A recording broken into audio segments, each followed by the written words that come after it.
जलपरी की कहानी। किसी गांव में एक गरीब किसान रहता था। वह इतना गरीब था कि उसके पास खेती करने के लिए थोड़ी सी भी जमीन नहीं थी। वह प्रतिदिन पास के नदी में जाकर मछलियां पकड़कर अपने घर लाता था और मछली को खाकर अपने पूरे परिवार का पेट भरता था। उसके परिवार का पालन पोषण किसी तरह से चल रहा था।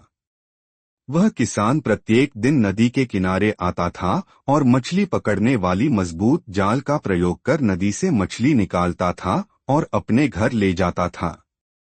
कुछ दिनों के बाद नदी में मछलियों की संख्या काफी कम हो गई थी। यह देखकर नदी में बाकी मछलियां काफी परेशान एवं डरी सहमी सी रहने लगी थी। एक दिन की बात है, उन मछलियों में से एक मछली ने एक दिन एक जलपरी को नदी किनारे पत्थर पर बैठे देखा। वह मछली रोते हुए जलपरी के नजदीक गई। मछली को रोते देखकर जलपरी ने उससे पूछा कि कहो, क्या बात है।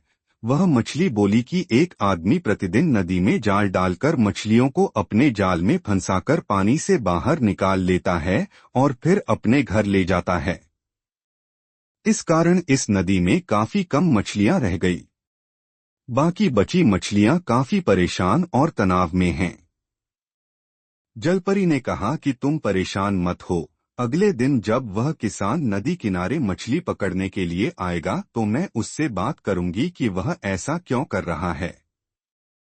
अगले दिन जब किसान उस नदी में मछली पकड़ने के लिए आता है, जलपरी नदी के पानी से बाहर आती है और उस किसान को कहती है, तुम रोज रोज यहाँ से मछली पकड़कर घर ले जाते हो, इस कारण ही तालाब में मछलियाँ काफी ज्यादा कम हो गई है। जलपरी ने किसान को कहा कि तुम खेती बाड़ी क्यों नहीं करते हो। किसान ने कहा, मैं काफी गरीब आदमी हूँ, मेरे पास खेती करने के लिए जमीन नहीं है, मैं खेती कैसे कर सकता हूँ। मछलियां पकड़कर अपने घर ले जाता हूँ, इससे मेरा परिवार का पालन पोषण होता है। मेरे पास इसके अलावा और कोई उपाय नहीं है।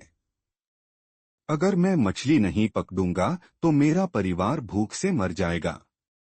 जलपरी को किसान की बात समझ में आ गई। जलपरी को लगा कि किसान सही कह रहा है। यह अपने परिवार की मजबूरी के कारण नदी में मछली पकड़ता है। मछली को भोजन के रूप में खाकर इसके परिवार का किसी तरह से पालन पोषण चलता है। जलपरी को उस किसान पर बहुत दया आ गई।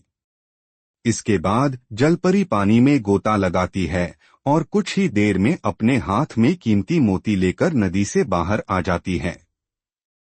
जलपरी किसान को वह मोती हाथों में पकड़ाकर कहती है कि यह कुछ मोतियां हैं, इसे बाजार में ले जाकर बेच देना और उस पैसे से अपने लिए खेत जमीन खरीदकर खेतीबाड़ी करना शुरू कर देना। इससे तुम्हारे परिवार का भरण पोषण भी अच्छे से हो जाएगा और बेचारी इन मछलियों की भी प्राण रक्षा हो जाएगी। वह किसान बहुत खुश हो गया। वह मोती लेकर अपने घर चला जाता है। अगले दिन बाजार में उसने एक मोती को किसी सोनार के यहाँ बेच देता है। सोनार से उसे काफी पैसे मिल जाते हैं। उस पैसे से वह किसान जमीन का कुछ टुकड़ा खरीद लेता है। उस जमीन पर वह किसान खूब मेहनत कर तरह तरह की फसल पैदा करता है, जिससे वह अपने परिवार का भी पेट भरता है और कुछ फसल बेचकर पैसे भी इकट्ठा करता है। इस तरह अपनी मेहनत से वह किसान धीरे धीरे अपने गांव का अमीर आदमी बन जाता है।